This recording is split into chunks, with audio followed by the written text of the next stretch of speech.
ngekho inkosi ePhalamende. Abantu abaningi abekho. Ngibona kuxega kakhulu ngapha ngaze kwenze indaba. Akujwayelekile.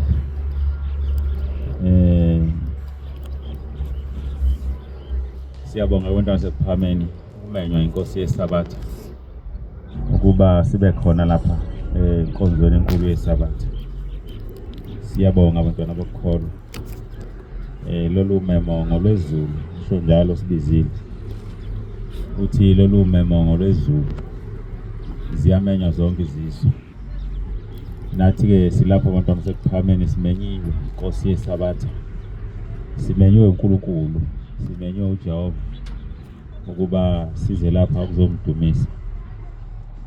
Siyabonga kakhulu ke abantwana basePhalamende, siyakubonga lokho. Ngoba bekungeke kube kuhlakanipha kwethu,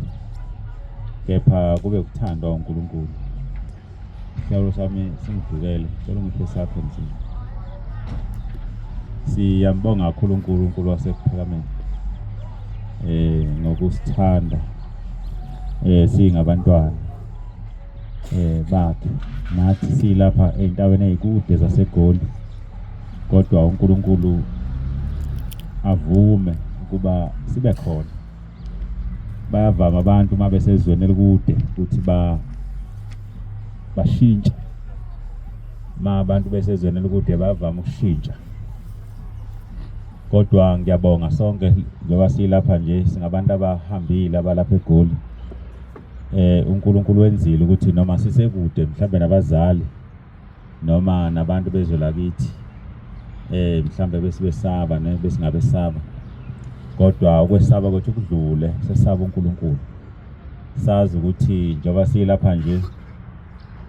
abazali bethu basifundisa ukukholwa, abanye basuka emakhaya bengakholiwe bezoyifunela umsebenzi lapha, kodwa bathi mabefika lapha befica ukuhlupheka. Abanye base bekhumbula ukuthi ukhona uNkulunkulu ongabasiza. Abanye babevele beyisebenzela bengabakhona lapha eGoli, kodwa bathi mabezizwi likaNkulunkulu base bebona ukuthi abamlandela uNkulunkulu. Siyakubonga lokho. Sinenhlanhla ke bantwana bokukholwa ukuthi ngalolu suku lweSabatha sibe lapha. Ngizofunda incwadi, ngizofunda isihlabelelo sikaShembe. Bengizosihlabelela kodwa mhlawumbe izwi lami lizongavumi kahle. Ngizofunda isihlabelelo sika 46 esabhalwa ngumprofeti uIsaiah Shembe. Sithi lesihlabelelo: phakama Afrika, funa umsindisi. Kuseyisikhathi esihle, ziyakushiya izizwe.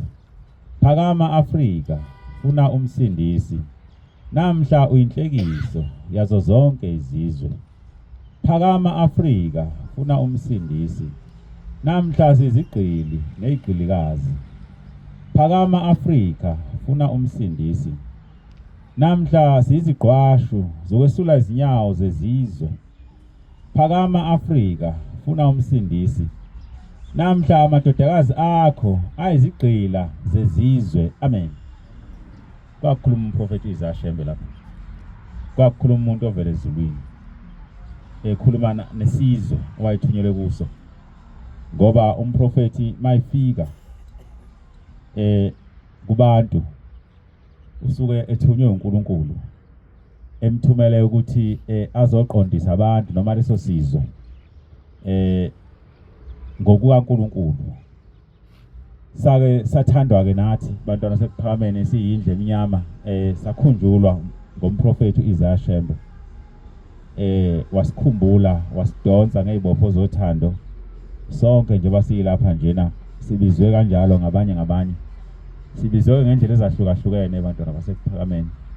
Abanye kuba usizi, abenosizi umuntu ahlupheka, ahlushwe izinto ezihlukahlukene bese ekhethe indaba efuna ukusizakala bese ebona uNkulunkulu bese sizwa uNkulunkulu. Abanye bezwe izwi behleli kahle bathi leli izwi livele ezulwini, base belilandela. Abanye bagana amadoda, kanti amadoda abizwe izwi, base nabo bebona lenkolo ethandwa abayeni babo, nabo base beyithanda, base beyangena nje kanjalo. Abanye babona abantu mhlambe amantombazane ekhonza lapha base bewathanda ayisebatshela ukuthi cha thina singabaka uNkulunkulu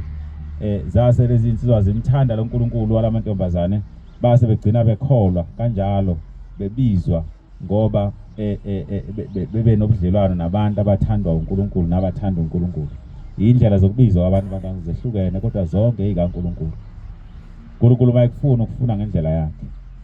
Silapha ke kanjalo abantwana basekuphakameni ibhlungu lengoma uShembe ayishoyo ukuthi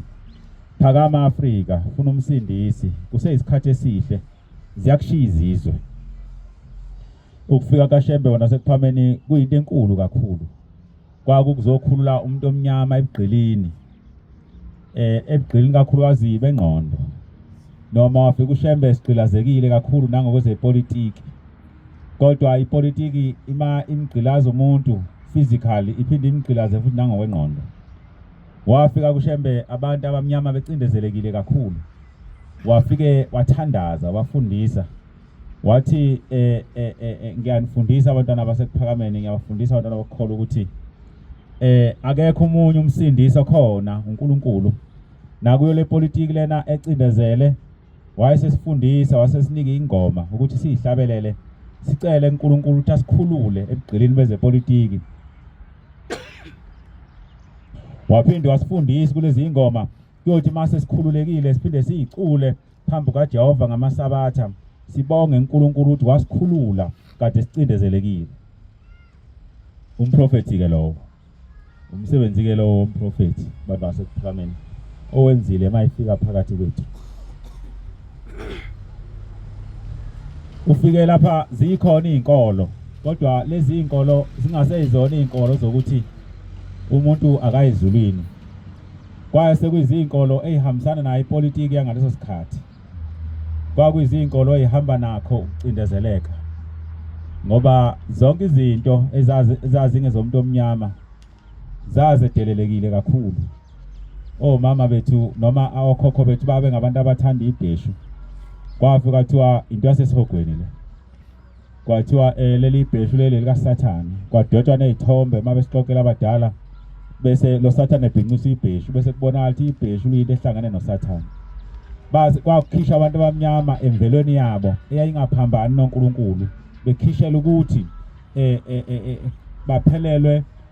umsoco ngoba uma umuntu nje ezama ukuthuthuka isho njalo indoda yangakithi ngapha kwamakhoba ithi impucuko ithi bamntu uyaphucuka lo muntu usuke limala ngoba mawungaphucuka lapha nje uzokhala ukuthi kubuhlungu. Ngithi le ndoda endala ithini manje ngathi mntanami impucuko ukulimala lokho wathi ungayithandi impucuko ngoba ngabe kuthi uphucukile usukulimela. Kwathi indoda endala iseluleka ngeminye iminyaka. Kodwa ngikhuluma indaba kaShembe ukuthi wafika lapha zonke izinto zabantu abamnyama zeyisiwa. Wafika lapha umuntu omnyama edelelwa engelutho. Usho njalo umfundisi uMadlala uthi sasingelutho ngalesa sikhathi. Noma uthi uyiNazarethe kube nje into ngathi into yokudlala. Kwathi noma umprofeti efuna ukwakha izindlu zamasonto yenqaba ipolitiki yangaleso sikhathi yathi cha kusilona ibandla leli. Yathi i-movement lena yabantu abamnyama izovukela uhulumeni wangaleso sikhathi. Nginomkhuhlane abantwana bakho. Wafika ke umprofeti uIsaya sibhekene nalezo zinto abantwana bakholwa. Wafika sicindezelekile ngokomqondo. Sicindezelekile nangozepolitiki nangozomnotho. Wayesezosicelela uNkulunkulu ukuthi sikhululwe. Wayesethi mbongeni uJehova manazaretha nezulwane zenu ngokuba umsa wakhe uhlezi phakade. Sambonga uJehova sisecindezelweni. Waqhubeka umprofeti wathi zasibheka ijabhile engenakusho lutho izitha zethu. Esho umprofeti ngaso sikhathi zisicindezela izitha. Umuntu omnyama engelutho kodwa umprofeti njengomprofeti kaNkulunkulu wabona phambili ukuthi ngelinye ilanga labantu uJehova lona simcelayo lapha nesimkhulekayo uyobakhulula laba bantu bakhe. Zonke lezi zitha namhlanje ezibacindezele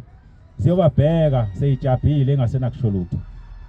Safundisa uShembe nasekuphameni. Namhlanje siqeda ukuhlabela leyo ngoma. Sithi zasibheka ijabhile izitha zethu zingenakusho lutho. Ngoba uShembe owasicela kuJehova ukukhululeka sakhululeka. Namhlanje izitha ezayicindezela umuntu omnyama zibhalile zithi lapha yithole lo muntu omnyama leli, lapha lo muntu omhlophe lana, lapha kuhlala umuntu omhlophe lapha kuhlala umuntu omnyama namhlanje. Akusekho konke lokho. Ngomusa kaNkulunkulu, ngokucelela umprofeti Isaiah Shembe ngale ngoma ekade siyihlabelela, saphuma abantu basephambi eBugqilini, ziyasibheka izitha ijabhile, siphuthuzela nasemathoyilethe, singena nazo ezitolo ezifanayo, sidla konke okufanayo, sikuma-position afana nawazo, ngenxa ukuthi kukhona owehle ezulwini wafuka sinxusela kuJehova. Siyakubonga lokho bantwana sekuphakameni. Indaba yethu inkulu kakhulu, indaba kaShembe inkulu bantwana bokukholwa. Noma singamabhimbana singayixoxi kahle, kodwa kufanele sikufunde ukuyixoxa lento ngoba inkulu, ingaphezulu kokucabanga komuntu, ingaphezulu kokwazi. Kodwa bukhona ubugqili bantwana sekuphakameni esathi noma sesikhululiwe mhlambe kwincindezi yezepolitiki, kodwa ubugqili bezenkolo asaze saphuma kubo, ngoba ma isitha sikucindezela ukuze sikunqobe kahle siyaye sikunika nenkolo, kube sengathi uyakholwa, kanti hayi ukuthi uyakholwa, uyakhandwa ukuthi ube yilento isitha esiyifunayo. Ayikho ingcindezi, asikho isizwe esake sacindezelwa nje sihlaza, siyakuthathwe incindezelo bisixutshwa nenkolo, ukuze uthi ma uthi uyakholwa uyingenele ejokeni ngokusheshsha. Baye bethi abantu abangazilutho nina niyasihlupha nifunda leli iBhayibheli nisibesela ngale nkonzo lena into yabelungu yonke le. Yonke lento enikhuluma yabelungu. Nani nje nisacindezelekile ngengqondo, ikhona insizwe ethandiswa njalo emsebenzini iyi-comrades, kodwa ngiyangibona ukuthi kuningi engakwazi. Iyayithi ke awukwazi ukuthi uthi ngathi uyakholwa. Sengiyangibona nabantu besifazane manje bethi indoda enjani indoda ekholwayo, indoda nje esontweni, bezathi abanye indoda nje eqalisa icule esontweni kuhlekiswa ngokukholwa, kuthiwa mawukholwa uyindoda kusho ukuthi akuhambi kahle. Usathana ke lowo bantwana basekuphakameni, ungena emadodeni, ungena nawo besifazane, ukuthi into yokukholwa ibukeleke phansi ukuze ube into engconywana, bese uyeke ukukholwa uhambe uyojoyina usathane, bese kuthiwa uhlakaniphile, bese kuthiwa ungcono, bese kuthiwa angazi ukuthi umuntu angangeni lapho ngoba indaba ende. Kodwa abantu basekuphakameni ngikhuluma indaba kaShembe ukuthi kwafika uShembe ezosikhulula ebugqilini bengqondo nobugqili bezepolitiki, kodwa likhona ishwa elasehlela abantwana basekuphakameni, ngoba ngithe izitha zathi mayifika zafike zasifundisa inkolo, kodwa zawukhipha umsoco wenkolo wonke, zase zisinika inkolo kodwa engeyona inkolo. Kwakungeke umuntu afika kucindezele ethi angikwazi ukushare itoilet nawe, angikwazi ukushare ngisho isihlalo noma irestaurant nawe, kodwa bese sithi kulungile kodwa singayishare inkolo sinawe. Kwahamba kanjani lokho? Angikwazi ukushare ukungena etoilet elilodwa nawe, angikwazi ukungena kwi-restaurant eyodwa nawe, angikwazi ukuhlala esihlalo esisodwa nawe, kodwa inkolo ngiyafuna ukuthi sikholwe nawe. Kwakuhamba kanjani lapho? Kodwa kwenzeka, kwaphuma amadoda amhlophe angena imizi ngemizi, ahambe eshumayela ngoJesu. Kwathi mabekufica ufaka ibheshu bethi khumula lento, omama babefaka idwaba ngenxa yesikhathi ababephila ngaphansi kwazo, zayingabikho lezi ingubo ezikhona, amadoda eyifakela amabheshu, kwathiwa konke lokho kukaSathane, kwathiwa shiyani phansi yonke lento. Kwafika okhokho bethu bengabantu ababekhuluma lapha esibayeni, mayizinto engasahambi kahle egcekeni, bephithiza esibayeni lapha bekhuluma noyisemkhulu, bese zenzeka izinto ngaleso sikhathi, ngoba kwakuyisikhathi leso bantwana basekuphakameni lapho khona isizwe simnyama noma insundu sasingakakhunjulwa khona. Zazi ikhona indlela zabantu babebethi baxhumana ngazo nomvelinqangi, babekwenza lokho ngoba wayengakafika umprofeti ukuzobakhulula. Bafika abamhlophe eqali bathi yini lento eniyenzayo, bathi amadlozi lawa eniphithiza nikhuluma nawo nenixhumana nawo amadimoni.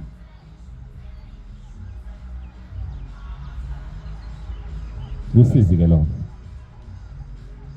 lokho, uthi kuba Melusi abazange bathi asiye ukukhonza amadlozi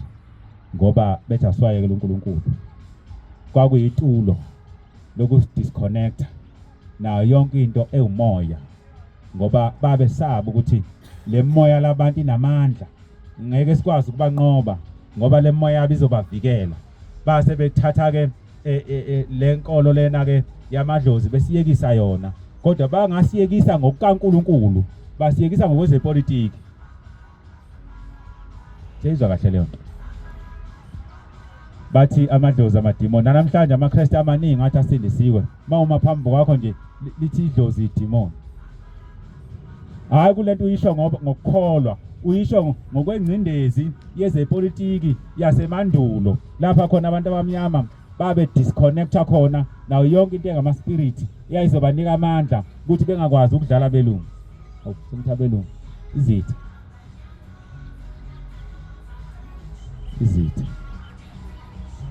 sa disconnecta kanjalo namhlanje ngeke ngabona indoda umuntu omnyama ishumayela indoda endala nje mhlambe ngathi ibhuti kuyona iyashumayela le ndoda ijuluka imanzi te iyachaza ukuthi nje amadlozi lapha amadimoni lawa yayisho lento yayisho ithi sasingabezizwe sasingeyilutho sasiyinto edeliwe sasiyinto yokulahlwa sakhunjulwa sangena ngomusa ezini kaNkuluNkulu ngadabuka umlungu usho njalo ukutshela lokho ukuthi hamba uyothi wena awuyilutho hamba wena uyothi amadlozi amadimoni ukuze ukholwe lana hawu umlanga ungani leyancwadi umsebenzi yabaprofeti bakaNkuluNkulu mabefika phakathi kwabantu bafike benzeni nangu Jesu hamba ngomoya nangu Jesu mayifika lapha eseshumayelile mayesebulawa ehamba ngawo umoya wakhe eyoshumayeza imoya eyafa ngesikhathi sikaNoah lapha izwi likaNkuluNkulu lingakashunyayelwa ncwadi kaPeter kodwa umuntu omnyama emilapha eshumayela esedliwe inkolo yabezizwe laba abantu bezizwe ababezizonda besicindezele bengasifuni besehlusa besihambisa sodwa eceleni kodwa inkolo bethi asihlangane ngenkolo singahlangani ngalutho olunye kodwa sihlangane ngenkolo kuphela umbuzo omkhulu uthi kwakungenzeka kanjani lo muntu okuzondayo lo muntu okwenyanyayo lo muntu ongakufuniyo ukuthi besethi hamba ezulwini incwadi kaPeter wokuqala isahloko sesithathu so iqala verse 18 ngokuba naye uKristu wahlupheka kwaba kanye ngezono ngoba uKristu wahlupheka kwaba kanye ngezono ngithe le ndoda imile iyashumayela ithi umuntu ofile idimoni umuntu ofile ufile ifunda lezi incwadi zokuhlakanipha zewisdom ezibhalwe inkosi uSolomon iyeyithatha izophikisa ngayo umthetho kaNkuluNkulu olungileyo ngenxa yabangalungile yahlushwa indodana kaNkuluNkulu ngenxa yabangalungile kodwa yona ingelungileyo ukuba siyise uNkulunkulu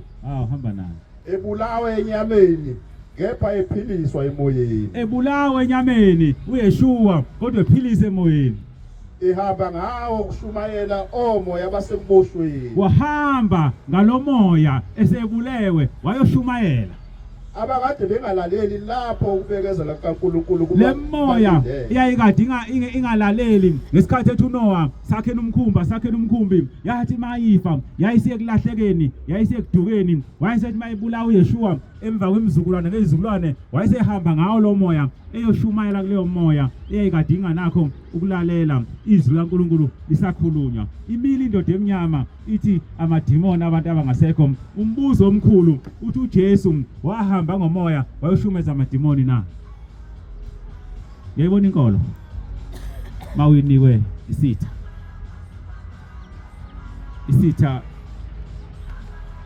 siyawukhipha umsoco ngangikhuluma khona la ngithi mangase ngasazwana nawe into yokuqala makufuna ngunika isibhamu ngizokhipha icassette bese ngunika isibhamu esingadubuli abantu abamnyama banikwa inkolo enjengesibhamu esikhishwa icassette noma ungathini noma ungakholwa kangakanani awukwazi lento ikusize ngoba ayisadubuli ifumile icassette waqala nje wathi idlozi amadimoni singiyabona udlile udaka lwabezizwe agcinanga lapho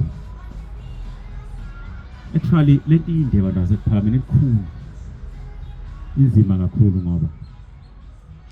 ma eqala nje umuntu ethi mina ngingumKristu oqina bathanda kusho njalo so ichaza ukuthini mina I'm a Christian asho bayasho ke ngendlela abasho ngayo usuke echaza ukuthini usuke echaza ukuthi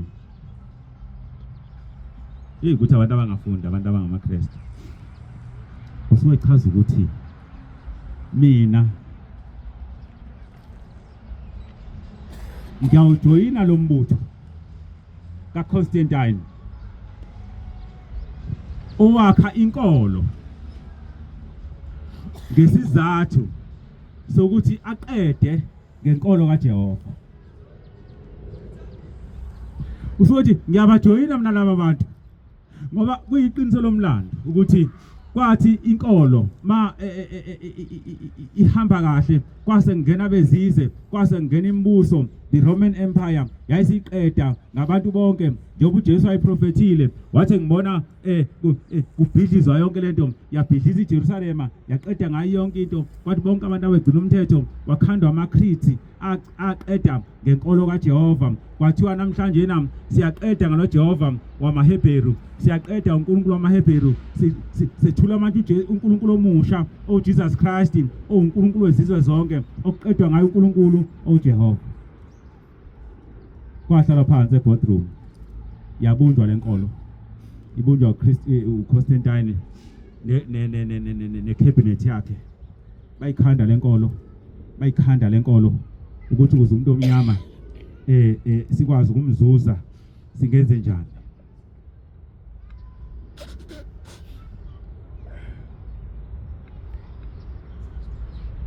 ngixolise nginomkhuhlane kodwa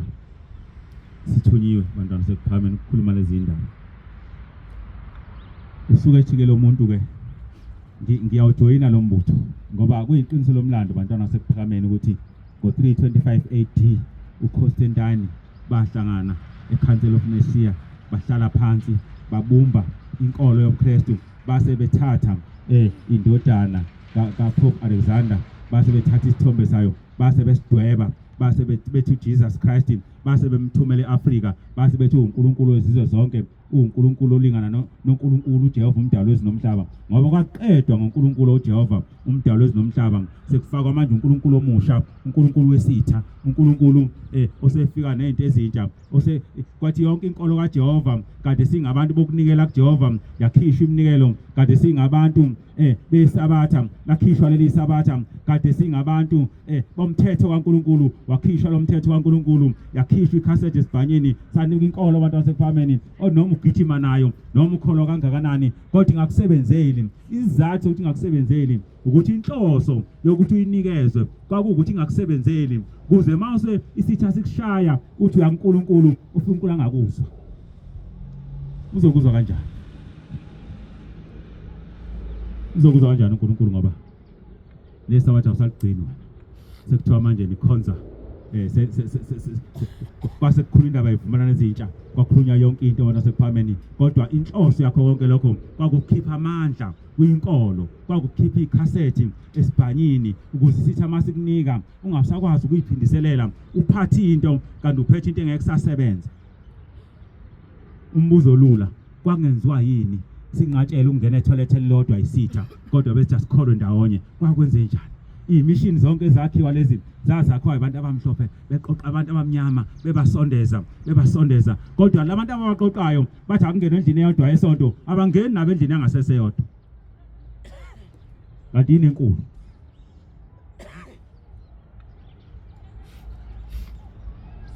inenkulu mangabe umuntu engokunqaba nokuthi singene endlini yangasese sonke kodwa singene ethempelini elilodwa siyokhonza uNkulunkulu lapha yosetshenzwa yothemwa tababusiwa abakhalayo ngoba umbuso wezulu ngewabo ngeza ngimanikiniki kukhulunywa into zonke izinto ezenza ukuthi nje ulahle konke oyikhona unamathele kulento ngoba kuthiwa weza umaninginiki uzolahla konke ngoba isitha sasifuna sasikufuna sasingaqondi ukuthi ungene ezulwini akekho umuntu ongakushaya akucindezele akuhluphe akubulale bese thamba ezulwini angeke kwenzeke angiqonde ukukhuluma lokho kodwa kubalulekile ukuthi ngikuthinte mhlambe mase ngifike kukho ngithena ke lenkolo abantu basekuphakameni yashintshwa ke lenkolo sishintshwa izitha yakhishwa ke umsoco wenkolo njengoba sifunda incwadi uJesu ehamba ngomoya eyoshumayeza imimoya eyafa ngesikhathi sika Noah nomprofeti wakwenza lokho wazokubhala phansi asikufundeni ukuthi ngesikhathi mayithunywa kaNkuluNkulu zifika phakathi kwezizwe zifike ishumayeza abantu abaphila enyameni zedlule ziyoshumayeza imimoya yabantu yaleso sizwe eyafa ngesikhathi zona ingakafiki Shembo wakwenza lokho sifundile ukuthi uJesu wahamba ngomoya wayoshumayela ubani ingoba kabani le 158 kala 148 lungi umlaba lungi 149 159 Sisandinda isikabelo 148 Sisandinda wasimisa njengoJesu wathi mayihambe emhlabeni wahamba ngomoya wayoshumayeza imoya yafa ngesikhathi sika Noah yobe funda incwadi kaPeter noShembe mayifika kulelizwe ufika ukukhuluma okuhlukile uthi sisandinda sizwe esimnyama uJehova wasimisa sabashiya babephuza sabashiya abantu bese ematshwaleni bephuza ngiyangimezwa amaNazaretha amanye njengoba bekushiwo ngesonto edlule futhi kunendoda laphana esithi amanatha agaya utshwala kodwa uShembe encwadini yakhe ehlabelelo ubhala ukuthi sabashiya ababephuza samlandela uphungelihle salandela uphungelihle makabonga uJehova nanamuhla basabanjiwe nanamhlanje basabanjiwe abagcinela ubumnyama abanye bebanjwe kabuhlungu sebegqokile ingubo emhlophe kodwa basafuna utshwala endlini kaNkuluNkulu abagcinela ubumnyama nimzile umfundisi uShosi uthi anikwazi ukubulala uthini ningabulali baba ngesono ningabulali imizi yobaba benu ngenkolo gayana utshwala nina kusho umfundisi ofakele ingubo emhlophe ngoba ngithi abanye sebegcinela ubumnyama bengaphakathi endlini kaNkuluNkulu hamba nayo mfowethu bakhululekile ababiziweyo makabonga uJehova bakhululekile ababiziweyo makabonga uJehova siyazidinga ozokumbonga thina ababiziweyo sasabela simbonga odumisekayo makabonga uJehova bamenyeziwe emathuneni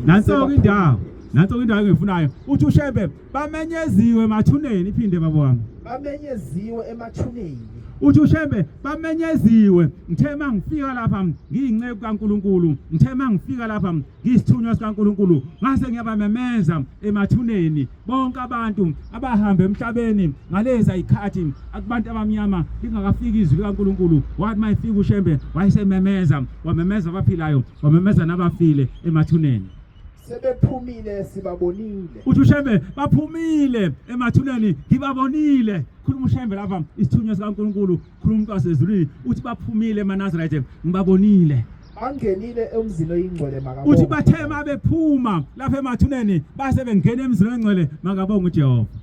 sihlawulele siyakholwa sesihlawulelwe sesiyakholwa ke manje obaba bafa endulo obaba bethu abafa emandulo avulekile amathuna abo asevulekile amathuna abo makabonga uJehova ithe incwadi kaPeter wathi uJesu esebulawa enyameni wayesehamba ngawo eyomemeza imoya iyafa ngesikhathi sika Noah lapho khona izwi likaNkuluNkulu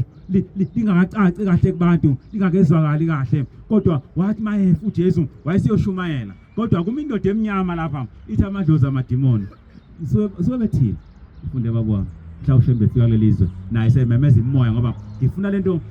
siqonde ukuthi ithunywa ikaNkuluNkulu mayifika emhlabeni ziyifike zenzeni ngicela uqala encwadini kaJohane 5:28 hamba nayo baba ningamangali ngalokho ngokuba isikhathi siyeza ningamangali kwakhuluma uJesu lapha ethi ningamangali ngalokho lapho bonke abasemathuneni bayokulizwa izwi layo. Ningamangali ngalokho ngoba bonke kuyofika isikhathi lapha abasemathuneni beyolizwa izwi layo. Abenze ukulunga baphumele ekuvukeni kokuphila. Abenze ukulunga baphumele ekuvukeni kokuphila. Abenze okubi ekuvukeni kokulahlwa. Abenze okubi ekuvukeni kokulahlwa. Isihlabelelo 159. Hawu niyamuzwa uJesu uthini? Bayamuzwa amaKristu ayamuzwa uJesu. Hawu ngeke. Ngoba inhloso yoKristu kwangekhona ukuthi ngenane ezulwini. Kwakuyinhloso ukuthi be tamed and give all the land to the enemy. Hamba na. Namhlanje lalizwakele lelo lizwi laphakade. Waphinda ushembe manje beku 48 seku 159 uthini siqale phansi sihambisana. Namhlanje lalizwakele lelo lizwi laphakade. Uthi namhlanje ushembe mayifika ngeminyaka yasemandulo uthi namhlanje nami sengifikile mina shembe selizwakele lelo zwi laphakade. Amathuna abangcwele ahlabelela ngenjabulo. Amathuna onke abangcwele ahlabelela ngenjabulo. Ukwenama komsindisi wabangcwele kuzwakele. Ukwenama komsindisi wabangcwele kuzwakele. Amasango lo muzi avulelwa abangcwele. Kwase kuvulwa amasango alowo muzi evulelwa abangcwele. Zahlabelela ngenjabulo izisekelo zalowo muzi. Kwahlabela ngisho izisekelo zalowo muzi mhla kuzanyazanisa amathuna mhla kuvulwa amathuna kwahlabela ngisho izisekelo zomuzi. Halalisani webathenga ngokungena kulowo muzi. Kwahalaliswa kodwa sekufameni kungena imoya eyayihambe emhlabeni ushembe engakafiki wenza into efanayo neyenziwa uJesu uhamba ngomoya noshembe uhamba ngomoya uyovusa abantu emathuneni. Hawu sekufameni yaza inhlindaba kaNkulunkulu. Hamba nayo baba. Nazi ithunya zabangcwele sabelani niyabizwa. Hawu madoda kithi. Nina balele kulomhlaba izwi lakho ohliphakade. Halala sadizidle mafa ngokungena kwabangcwele. Hawu madoda kithi. Wajabula uSimakade ngokuvula kwamathuna. Wajabula yazi kwajabula izisekelo zomuzi kwasikwajabula ngisho uSimakade uthi ushembe wajabula uSimakade makuvulwa amathuna. Lezakala icilongo lokuvula amasango. Lezwakala necilongo sikuvulwa amasango kuthiwa bangene manje. Jabulani webathenga ngokungena kulowo muzi. Hawu jabulani webokhokho bethu ngokungena kulowo muzi. Siyakubonga Nkosi yethu. Siyakubonga Nkosi yethu. Thixo wasekuphakameni. Thixo wasekuphakameni. Bonga nini wemabandla ahleli kweliphakade. Bonga nini wemabandla ahleli kweliphakade. Nazo izixuku zakulomhlaba seziyongena kweliphezulu. Nezixuku zalomhlaba ezivuswe emathuneni seziyanyuka manje ziyongena kweliphezulu kusho ushembe wantana basekuphakameni.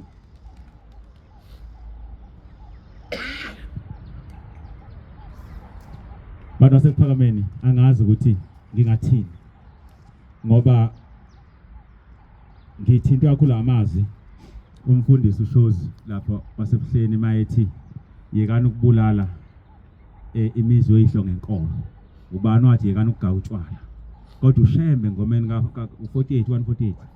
148 uthi namhla uthi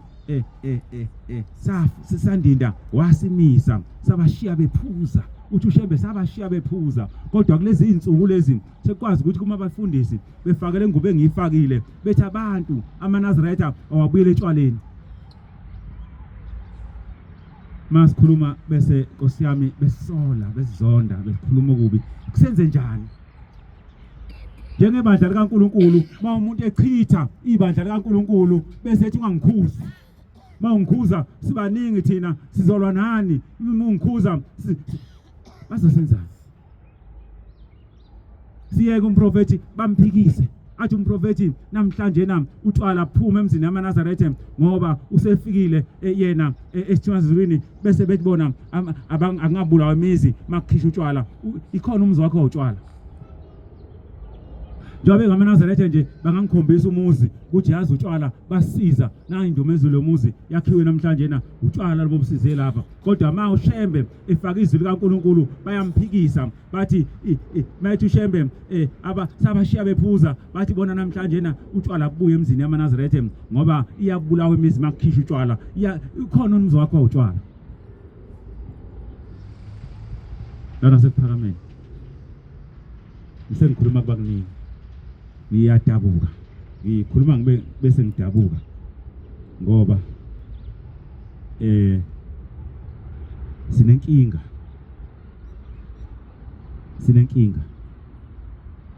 bengizokhuluma ngobugqila bengqondo la bengiqonde khona ukuthi ayikho into elikhulu bantwana sekuphakameni yavuka amaqembu ezepolitiki avukile kwaliwa kwayizinto zonke bakhululeka abantu ebugqilini bezepolitiki sangena ndawonye ezikoleni sasebenza ngokufanayo sahola imali ezifanayo izindlu zangasese zefana kodwa ingqondo ayifuni ukufana namhlanje ngoba ubugqila bengqondo akekho othe mase kukhululekiwe wayesebuyile emva ethi uShembe wathini konje owayevela ezulwini ngoba inye into engakhulula umuntu ebugqilini bengqondo izwi likaNkulunkulu ngoba makufika uNkulunkulu kuyakhanya makufika uNkulunkulu uyashintsha indlela yokucabanga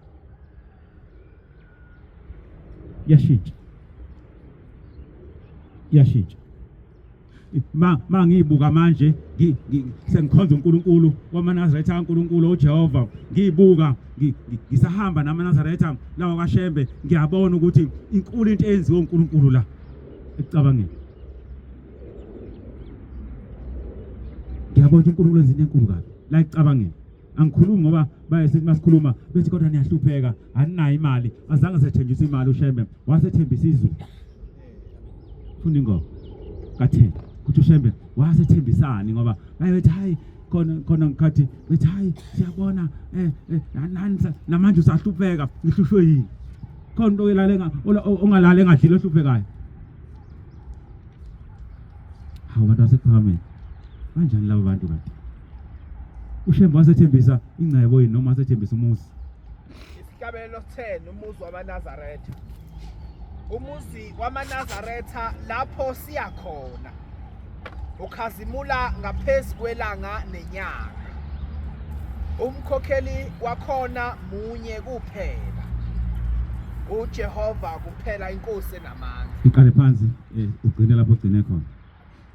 umuzi wamaNazaretha lapho siya khona umuzi wamaNazaretha lapha thina amanatha kaNkulunkulu esiya khona kwakusho uShembe ukhazimula ngaphezulu kwelanga nenyanga uthi bantu abami lo muzi enginibizela kona uyakhazimula ngaphezulu kwelanga nenyanga umkhokheli wakhona munye kuphela uthi umkhokheli wakulomuzi bantu abami akumina kodwa ukhona yena munye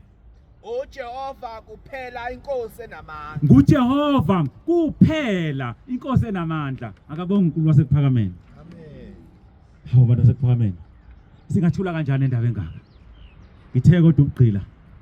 bengqondo ngoba ngisuswa insizwa iyayishumayela ingumfundisi emabandleni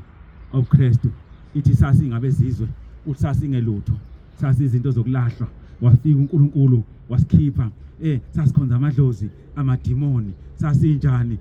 uyabona ukuthi kukhuluma lo muntu uyafukuzela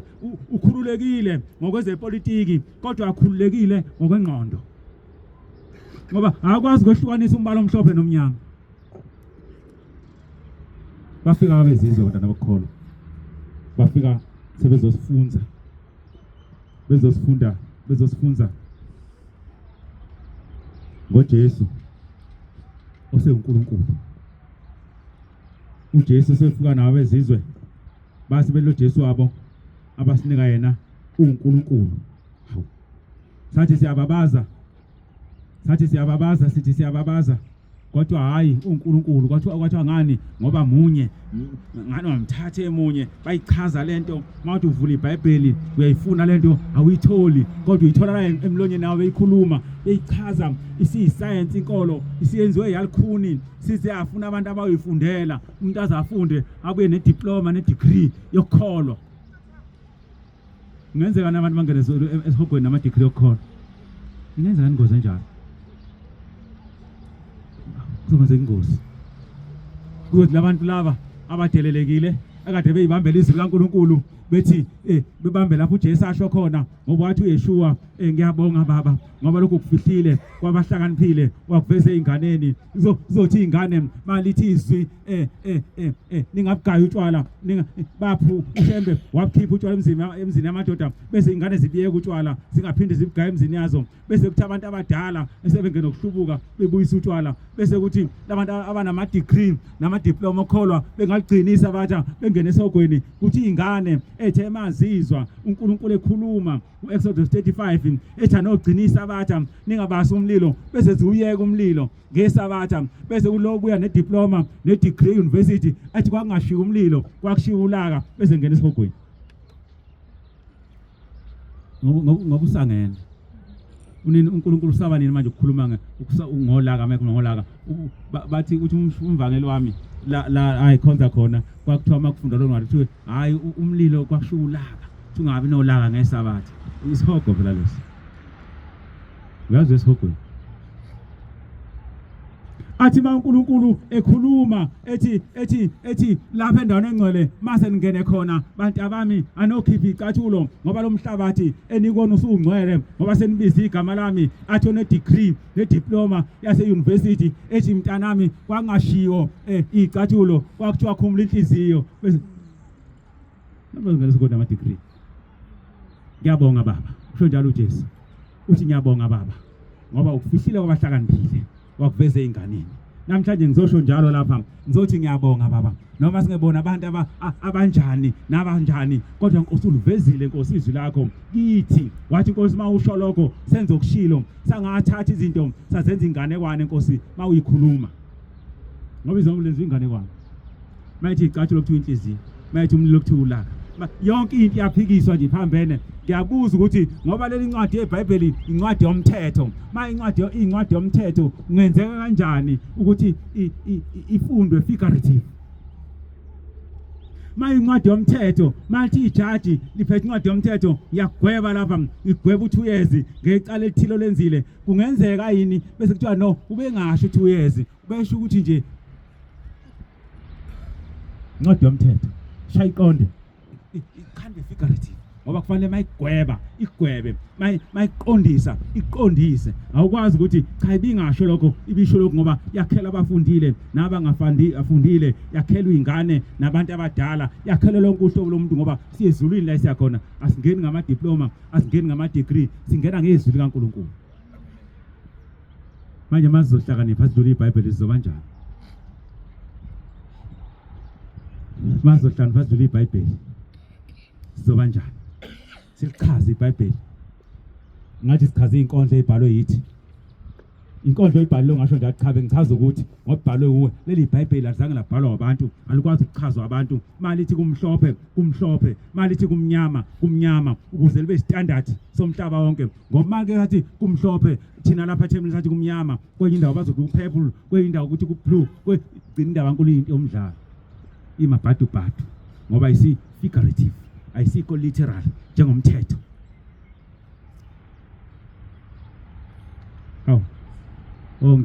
ngithe bafika sebefika noJesu njani oseuNkulunkulu osenjani osechazwa awufundele incwadi ka17 uJohn siqala kuvesi masengiqala kuvesi 6 asiqala kuvesi 6 lapho siza ukuthi uthe mina ngimthathu wathi mina ngifana noBaba wathi utheni yena ngoba kubalulekile sho njalo baba melo singesonto edlule wathi inkolo iqondiswa iphinde ibulawe umsunguli wayo kodwa le kaYeshua abamqamba mabefika bezizwe bathi uJesu yabhidlizwa abalandeli bayo baze baye ekoleni baye ukuyibhidliza uyabona azakufundela ukubhidliza into athwasa degree yokubhidliza hayi yokwakha ifunde babona incwadi kaJohn 17 kaJohane 17 isihloko sathi umkhuleko kaJesu esikhulekela yena nabafundi bakhe nabo bonke abakholwayo sisuka kuverse 6 ngibonakalisile igama lakho kubantu ongiphe bona kwabasezweni ngibonakalisile uNkulunkulu igama lakho kulaba bantu Nkosi ongiphe bona basezweni babe ngabakho bangabakho Nkosi laba bantu wangipha bona wasungipha bona mina baligcina izwi lakho base begcina izwi lakho sebazi ukuthi konke ongiphe khona kuvela kuwe sebazi ukuthi konke lokho ongiphe khona mina kuvela kuwe ngokuba amazwi ongiphe wona ngoba ngiphile wona ngishamazwi Nkosi ongiphe wona ngiwaphe laba bantu ngiwaphiwe nguwe ngase ngiwapha laba bantu bawemukela base bewamukela bazi isibili ukuthi ngavela kuwe base bazi isibili ukuthi mina Yeshua ngavela kuwe bakholwa ukuthi wangithuma wena base beyakholwa ukuthi wangithuma wena Inkosi kubusise yini difficult lana abantwana yini edinga degree la yini ukusola imisebenzi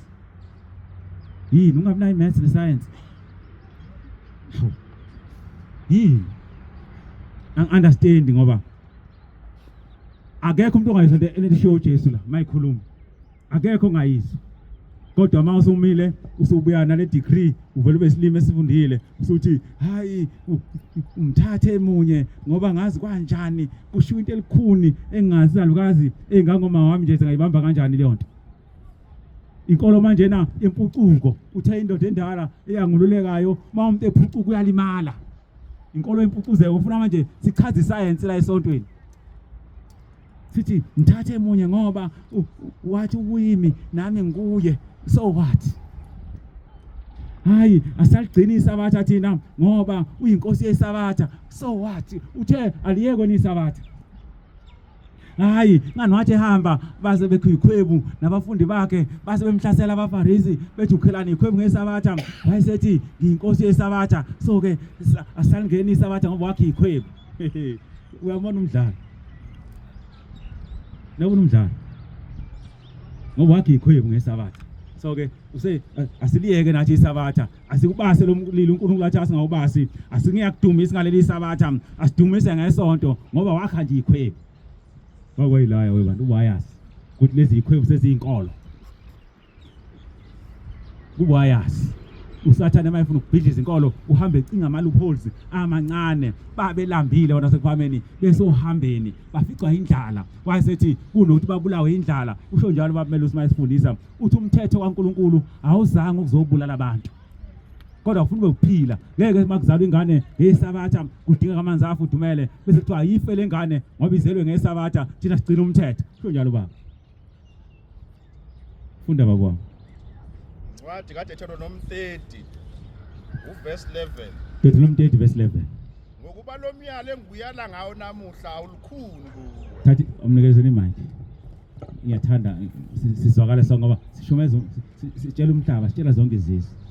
ngokuba lo myalo engibuyala ngawo namuhla awulukhuni kuwe ngoba lo myalo engiyala ngawo namuhla awulukhuni kuwe awukude futhi awukude awusezulwini ukuba uthi ngubani yokusikhuphukela ezulwini awukho ngisho ezulwini ukuthi kodwa ubani inkosi yami oyongenyukela angiyele ezulwini asilethele wona bese sibuyela nalomthetho siwuze siwenze ukuze siyowenza siyowuzwa bese siyawenza esebuya nawe ezulwini futhi awuphesheya kolwandle ukuba uthi ngubani yokusiwelela ulwandle asilethele awukho nangaphesheya kolwandle ukuthi uyothi ubani eyokusiwelela ulwandle asilandele wona asilethele wona ukuze siwenze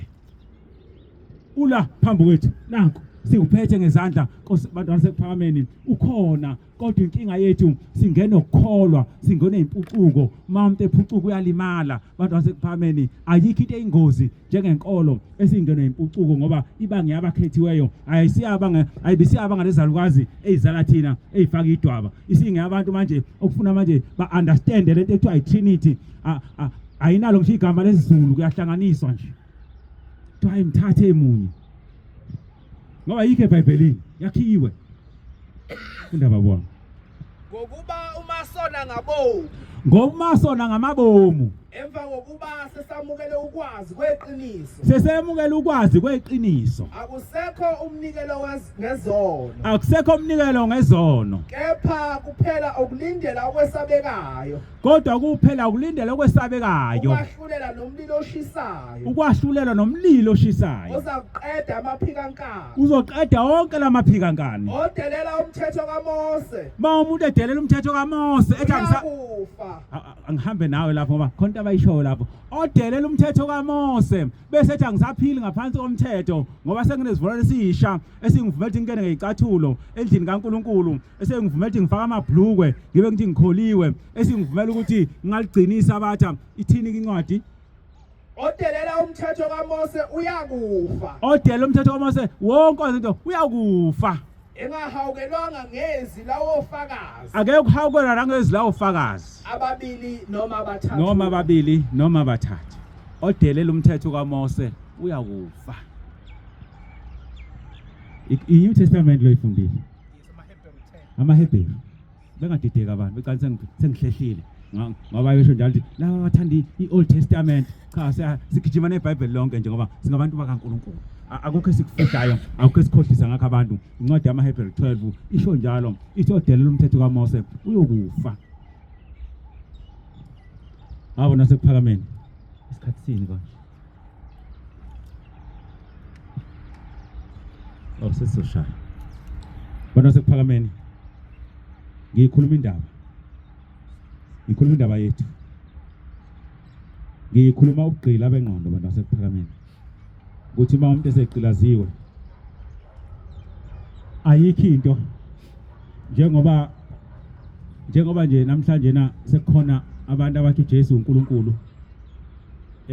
it's a strategy namaNazareth asiyakwenza lokho bese ethi ushembe kodwa aye ngiphathe kabi mayethi ushembe ngoba ushembe kwakuyigama lomprofeti lokuzala babe ngabakakhumalo isibongo sabo kodwa kwase kuthiwa kuyozalwa indodana indeke leyo ndaba ngeke ngene kuyona kodwa wayeseqanjwa leli gama ngokwasezulwini kodwa yigama lakhe leli njengoba ngiusabelo nje igama lomprofeti owaliqanjwa uyise waba ubani ushembe waye ushembe kodwa isibongo sabo kwangabaphi abakhumalo so ke ma umuntu ethi ushembe uNkulunkulu usuke ebheda ngoba umprofeti uIsaiah Shembe wathi yena uyingceku kaNkulunkulu ma umuntu efuna ukuthi ushembe uNkulunkulu akothi umholi wami usibanibani uNkulunkulu osebuhleni akosha aphumela obala ukuthi unyazi lolu lwakhe oselikhethile luNkulunkulu wakhe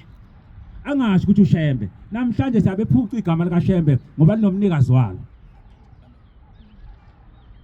ma umuntu eseginye ezinye ethi lo mholi wakhe ubani yena lo sizwe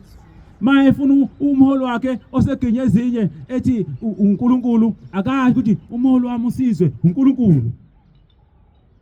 engathi ushembe ngoba igama elithi shembe linomnikazi walo owaqanjwa lona la ngena kwi-ID li-own umuntu oyedwa hayi inqwaba bona bangena ngokuthi sebe ngoba izibongo qala zayiphenduka amagama ayiphenduka izibongo sebengena kanjalo kodwa bazomosha igama lasezulwini igama lomprofeti ushembe niyayizwa leyo nto ngithi ke namhlanje na umuntu osethembe ezinhle mangabe efuna ukuthi umholi wakhe abe uNkulunkulu akangathi ukuthi ushembe uNkulunkulu akathi ubani igama lakhe bambiza ngobani angazi ilanga kanjani ukukhanya noma yini kodwa akasho ukuthi lo mholi wami ukukhanya lokhu nganoma kwelanga noma kwani uNkulunkulu angasho ushembe namhlanje amabandla kwaShembe siyawaphuca ibandla igama elithi Shembe ngoba wona lenza isibongo kanti igama lasezulwini akusona isibongo awusiyabephuca esinegunya lalokho ngoba uyichaze kahle babamela usilento uyichaze kahle ake ngizama ukuyisho nje beyishilo ngoba ibalulekile kithi njengabanathi kaNkulunkulu ukuthi sihlangana kanjani thina nomprofeti Isaiah Shembe uthi ubamelusi amaNazaretha lawa sengokwaShembe ngesibongo ahlangana nomprofeti ngokozalo lokuthi awuzalo likaMprofeti So asethatha leli gama lomprofeti aselenza izibongo asegijima ngaloke sihambe ba uNkulunkulu ngaloke kodwa bona bahlangana nomprofeti iZashembe ngokozalo ngokolibo thina mana tha uNkulunkulu sihlangana nomprofeti ngokwenkolo yakhe leli lizwi elavela ezulwini wathunya umprofeti emhlabeni ukuthi azodlulisa noma azofundisa abantu ilona thina sihlangana nomprofeti ngokwenkolo owayethunywe uNkulunkulu bona bahlangane ngokolibo lokuzala ngokozalo thina sihlangana naye ngokwenkolo uyabona umehluko ubani ofanele alungisa inkolo phakathi kwethu nabo ngeke ungene ngolibo ngokuzaleka usulungisa inkolo ngoba awukho enkolweni usokulibo thina singena silungisa inkolo ngoba singabe enkolo kaMprofeti igunya lethu lingena lapha ukuthi singabe enkolo kaMprofeti thina ithina makuthinteka inkolo nje uzozwa kungena thina makuthinteka indaba zabo lezi zokolibo lokuzalana ukuthi ubani omvakalona kungena abani emvakalona athatha isihlalo salona kuleyandlu angeke usize sikhuluma ngeke angeke usize kodwa sengiyaphuma kodwa ikhona inkinga ikhona inkinga ekhona ngizalelwe kubona lo Nazaretha ngimncane ngeminyaka ngiyena umuntu osemdala kodwa ngisheshe ngahlakaniphela khona la ngazizwa inkulumo zakhona ngakuzwa ngayibona imikhuba yakhona ngabona konke njengengane yasekhaya ngabona konke futhi ngenhlanhla kwakusontwa kithi so ke izwi likaNkuluNkulu malifika ezweni lakithi oyaya lafikela kithi so ke nganenhlanhla ukuthi lento ifike lezi kithi ngimncane bisiyanda lento yagcwala namhlanje izwi lithoyaya lonke lingamaNazaretha kodwa lento yaqala lapha kithi kuyinto encane yakhula ngibe naleyo nhlanhla yokuthi lento ngithi ngimncane ngingene kuyona ngifunde izinto zakhona konke namhlanje ukukhuluma sekukhona kusha sekukhona manje mawuthi uyakhuluma ngenkolo kaMprofeti kuvuka abantu bethi nina ningena kanjani kulento kaMprofeti lento yakwaShembe abasho kaMprofeti ningena kanjani into yakwaShembe ngoba nisibaba kaShembe nina nihola umuntu ongesiyo kwaShembe ningena kanjani into yakwaShembe namhlanje ngimanika impendulo ukuthi singena kuMprofeti ngenkolo asingeni entweni yakwaShembe ngokwesibongo ngoba isibongo sisha bawukhumana sosibabuyisele emuva 220 na ingoma ingoma ethanda kakhulu 220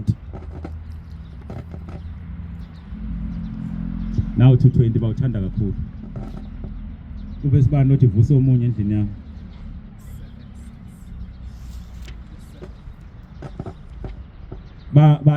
mabefuna ukukhuluma lento sebeyikhuluma entsha nayo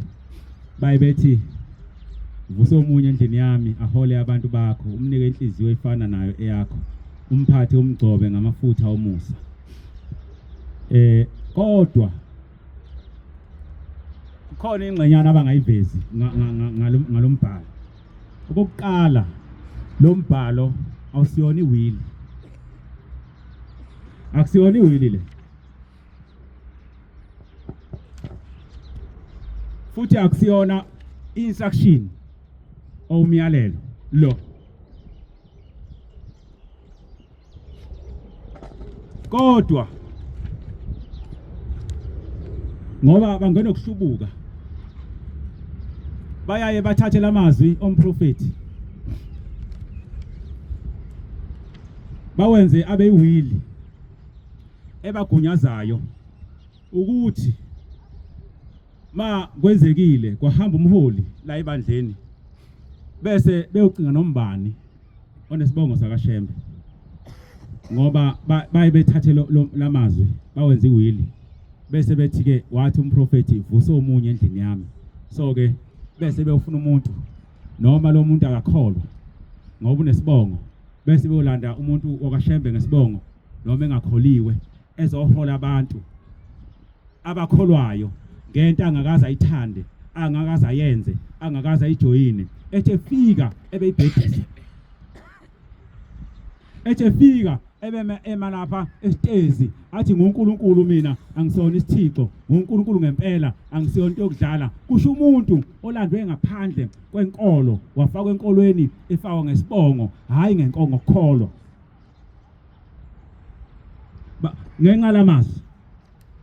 kusuka abantu behlangane abanye kwamanye amabandla behlangane befuna umuntu onesibongo sakaShembe bengamtholi uthola khona abambona ngathi unesithunzana futhi ufundile ukhonza kwelinye ibandla lamaKristu manje sokwenze njani behambe beyomncenga bethi shiya ibandla lakho uzosihola thina sifuna ukuholwa isibongo asifuni lutho olunye asifuni uNkulunkulu asifuni Jehova asifuni iShembe umprofeti sifuna isibongo phakathi kwethu bahambe bamncenge bamkhiphe ebandleni lakhe ezobahola Ngiyakubona umhlolo baya ngani konke lokho bakwenza ngaleli vesi lithi vusa omunye endlini yami amen kodwa mawunyuka le vesi lengenhla kwalela kade silifunda sewuvesi bani novesi 7 lithi Nkosi yamazulu nomhlaba masinyane uzongibiza ungabalibali abantu bakho amaNazaretha ayingcwele ngumthandazo wayo inkosi nxa ishiya lomhlaba nezwe ngumthandazo wayo inkosi nxa ishiya lomhlaba manje kunini la oyayithi ma kuthandazwa kuJehova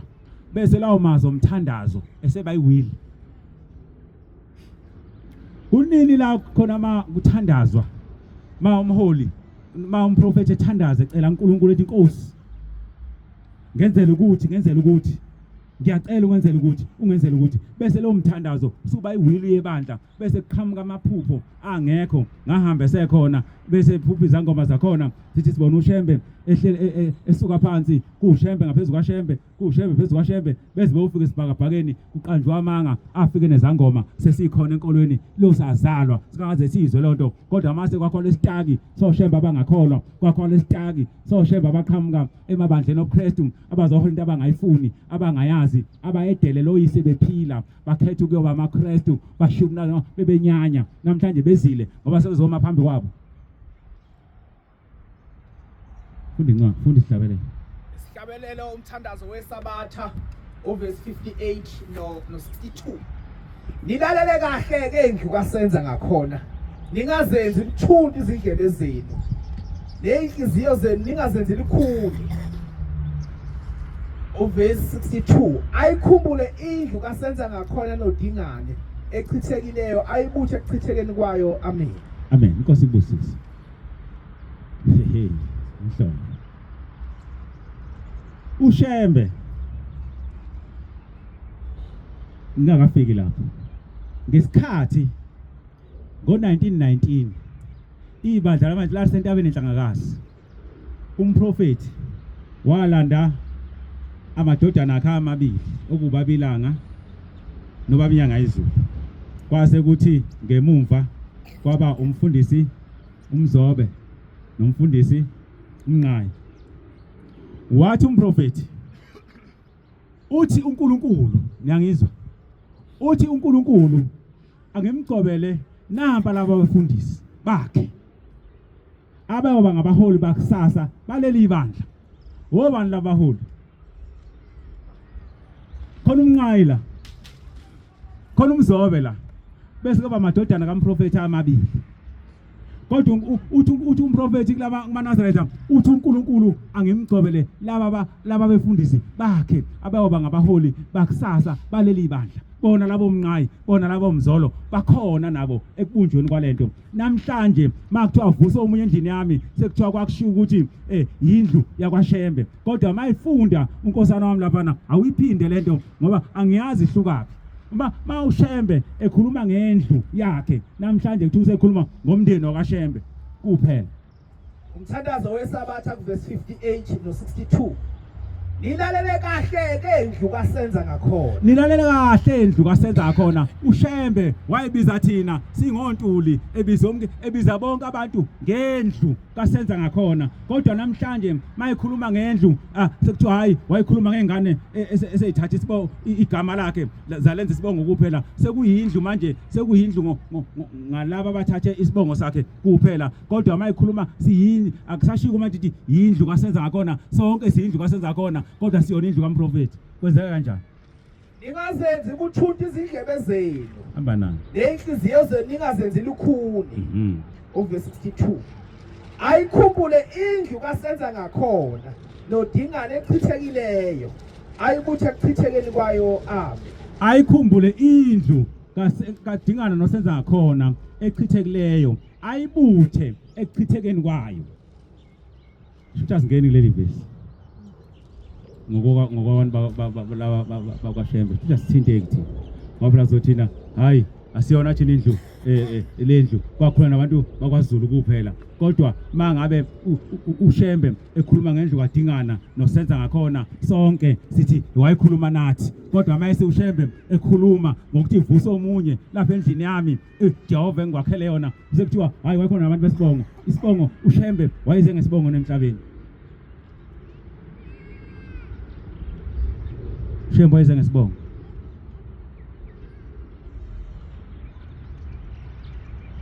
Badwa sekuphakameni Siyibandla likaNkulunkulu siyibandla likaJehova akufanele sibe ngabantu abadidisekayo akufanele sibe ngabantu abakhohlisekayo bese bethi vuso omunye endlini yami bese kwakho inkolo kulonto leyo kodwa lendlu yami mangabe kuthiwa indlu yakhe bese yehluswa icontext yangapha kuyicontext yangapha ngoba kwenzela ukufeza inhloso ngapha wakufanele kugitshezwe nombani kule nqola ngoba esengena ngesibongo kodwa ngapha makuthiwa indlu kadingana nosenza khona siyangena sonke ngapha kungena abakhethiwe yini uqili babantu basemhlabeni befuna ukuthatha lento benze yendlu yabo ubenze ifa lomndeni ngoba lento mhla ushembe efika lapha akazange akufihla uNtana nasekuphakameni ukuthi ngithunyiwe endlini kadingana nosenza ngakhona akazange akufihle lokuthi ngithunyiwe endlini kadingana nosenza ngakhona iyona ndlu leyo ushembe wayithunywe kuyo esethi vuso omunye endlini yami ekuyindlu kadingana nosenza ngakhona engithunywe kuyona hayi sekuphuma izindlu ezincane manje amamini sekuyacucwa ke manje futhi again sekuphuma amaqhugwane manje amancane ngoba kulolu isibongo ukuthi nje sekuqhamuka iprofeti oyingamanga ngoba ngimufazi amanga leyo nto yaxoxa izangoma ngangikhona wathiwa hey ngikuphile ngiphupha ushembe ngaphansi kaShembe ushembe bazi bofika esibhakabhakeni yini yona leyo umnqayi ube ngekho umnqayi lawo bantu wayigcotshi umnqayi umholo libandla kuba omubi akazange amkhokhobele amchithe agcine ephumile umzobe wayigcotshiwe ukuthi abe umholo libandla kodwa waphuma ngoba omubi mawuseke wakhonjwa umuntu ongcwele nawe uyakufuna ukuthi akusebenzise bonke abantu mase beke bazi ukuthi bagcotshiwe noma ubusuke sazi bagcotshiwe bese bakhokhobela efuna ukubhidliza yonke lento kodwa namhlanje na sekuthiwa bekungoshembe bodwa ngoba ukufuna ukuqoqola izingane ngishe eMaromeni ziyalandwa ngishe kuphi ziyalandwa leyingakholwayo zithi idansa ziphansi komdanso kuthiwa ozosihola sesifuna umholi manje na umbuzo uthi labantu abangakholwa bazomhola kanjani umuntu okholwayo bamsebi hambe uyofundisa abantu bayakholwa kodwa wena ukholwa ithini silabhasi ofika nayo uzothi nguNkulunkulu athi hlabani ugayela utshwala athi zonke izinto athi ufuna bayibhinqa athi hozala athi ufuna bayini athi hozala kube inqova ngoba senilanda umuntu ongenayo nilanda uthisha ongazange aye kuyofundela uthisha nithi akafundise uzofundisa einkomeni mangi manje phambi kwengane njoba ngeyena nje uthisha wangibeka phambi kwengane uqala ngicoko ukuthi yabona einkomeni amaqhaqi adliwa ngikhuluma ngoyela ngikhamba khona ngoba ngiyena uthisha